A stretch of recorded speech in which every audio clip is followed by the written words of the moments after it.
हैं आप सभी।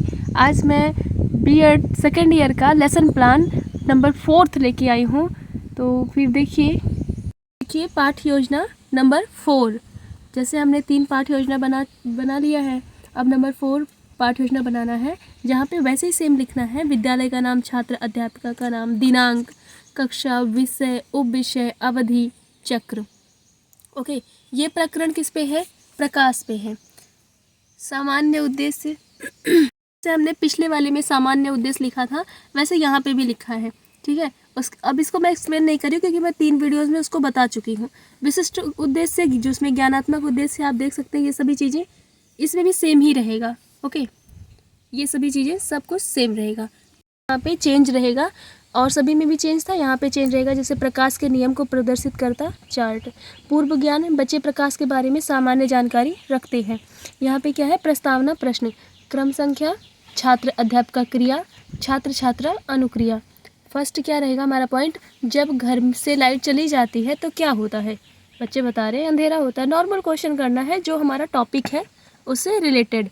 ठीक है, ऐसे 2-4 क्वेश्चन और आप देख सकते हैं ना, सभी मैंने बनाया हुआ है। लास्ट देखिए, प्रकाश को हम विज्ञान की भाषा में कैसे परिभाषित कर सकते हैं, जो कि बच्चे नहीं जानते हैं। नॉर्मली उनको पता है, विज्ञान की भाषा में नहीं पता है। फिर अपना रहेगा उद्देश्य कथन। बच्चों, आज हम प्रकाश के बारे में विस्तृत रूप से अध्ययन करेंगे, जो कि यहाँ पे हमें लिखना है। स्तुतिकरण, इसमें 5 कॉलम बनाना हमें। शिक्षण बिंदु, छात्र अध्यापक क्रिया, छात्र छात्रा अनुक्रिया, श्यामपट्ट कार्य, शिक्षण विधियाँ। विकासात्मक प्रश्न करना है। सूरज की रोशनी से क्या होता है? प्रकाश होता है। श्यामपट्ट कार्य में भी प्रकाश लिखना है। विधि, प्रश्नोत्तर विधि चल रही है। प्रकाश के स्रोतों के बारे में बताइए। अभी बच्चे उनको नहीं पता है कि स्रोत क्या क्या है, उनके सोर्सेज क्या क्या है, जो कि क्या होगा? समस्यात्मक हो जाएगा। अब इस समस्यात्मक को हमें बढ़िया से एक्सप्लेन करना है। देखिए, स्पष्टीकरण, वस्तु प्रकाश ऊर्जा का वह रूप है जिसकी सहायता से हम वस्तुओं को देखते हैं। ऐसे स्रोत जिनसे प्रकाश निकलता है उसे प्रकाश स्रोत कहते हैं। ये 2 प्रकार के होते हैं, प्राकृतिक स्रोत, मानवीय स्रोत। जैसे प्राकृतिक स्रोत में कैंडल, सूर्य, मानवीय स्रोत में कैंडल आ जाएगा। ओके, उसके बाद में हमें ये आपको मैंने पहले बता दिया है। जो ये स्पष्टीकरण विधि चल रही है, यहाँ पे हम लिख देंगे छात्र छात्रा अनुक्रिया में छात्र ध्यानपूर्वक सुनते हैं व देखते हैं। विधि कैसी चल रही है? स्पष्टीकरण विधि चल रही है। फिर अपना नेक्स्ट टॉपिक आता है बोध प्रश्न। अब ये बोध प्रश्न किससे रिलेटेड करना है? प्रकाश के स्रोत कौन कौन से हैं, जैसे जो हमने पढ़ाया है आगे उससे रिलेटेड। ये नहीं कि जो नहीं पढ़ा है उसके बारे में हम पूछ लें। नो, प्रकाश के प्रकार कितने होते हैं, इसको आपको दिखाना। जैसे यहाँ पे हमने बताया था ना 2 प्रकार, प्राकृतिक, मानव निर्मित। तो 2 प्रकार हमें यहाँ पे लिख देना है। ओके, टॉपिक आता है विकासात्मक प्रश्न। पहले हमने विकासात्मक प्रश्न किया था, जो समस्यात्मक हुआ था उसका स्पष्टीकरण किया था, फिर बोध प्रश्न किया था। सेम प्रोसेस यहाँ पे भी होगा। अब ये नहीं कि हमें दूसरा टॉपिक ले आना है, नो, उसी टॉपिक से आगे बढ़ा के क्वेश्चन पूछना। जैसे किसी वस्तु से टकराकर वापस आने वाले प्रकाश को क्या कहते हैं? क्या कहते हैं? परावर्तन कहते हैं। श्यामपट्ट कार्य में भी लिखेंगे परावर्तन। विधि कौन सी चल रही है? प्रश्नोत्तर विधि चल रही है। परावर्तन के नियम बताइए, जो कि समस्यात्मक है, बच्चे नहीं जानते हैं। अब हमें इसी को अच्छे से एक्सप्लेन करना है। फिर क्या आता है? अपना स्पष्टीकरण आता है। स्पष्टीकरण में क्या हो रहा है? यहाँ पे आप जो शिक्षण बिंदु था वहाँ पे लिख देंगे परावर्तन के नियम की व्याख्या की जा रही है। किसी वस्तु से टकराकर वापस आने वाले प्रकाश को परावर्तन कहते हैं। आपतन कोण हमेशा परावर्तन कोण के बराबर होता है।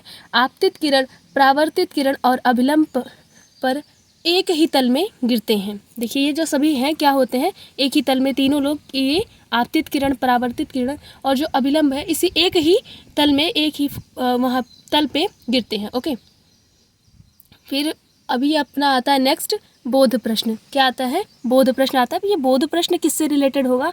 जो हमने आगे एक्सप्लेन किया है, जैसे परावर्तन किसे कहते हैं या कितने तरह के होते हैं, क्या दर्पण में परावर्तन होता है। आप अपने तरफ से बना सकते हैं। जैसे मैंने 2 बना के लिखा है, आप लिख सकते हैं परावर्तन किसे कहते हैं।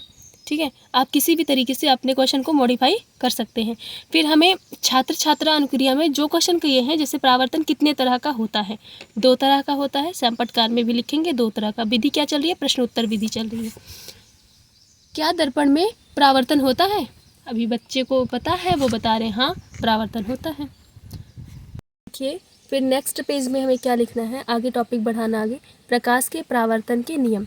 तो यहाँ पे ऐसे फिगर दिखा देंगे, ठीक है। आप देख सकते हैं आपतित किरण, अभिलंब, परावर्तित किरण, परावर्तन कोण, आपतन बिंदु, फिगर 1। फिगर 2 में भी ऐसे ही कुछ ऐसे आप दिखा दीजिएगा, ओके। फिर अपना आ जाएगा सैमपट 4, जहाँ पे दिनांक, कक्षा, विषय, टॉपिक अपना क्या रहेगा, प्रकाश रहेगा। अब प्रकाश के बारे में बात हो रही है तो प्रकाश ही रहेगा। फिर उसके बाद में प्रकाश के स्रोत, प्राकृतिक सूर्य, जो प्राकृतिक स्रोत हैं और जो मानव निर्मित स्रोत हैं यहाँ पे दिखा देंगे। फिर यहाँ पे देख सकते हैं आप, ऐसे आप फिगर बना सकते हैं, नियमित परावर्तन, विस्तृत परावर्तन टाइप।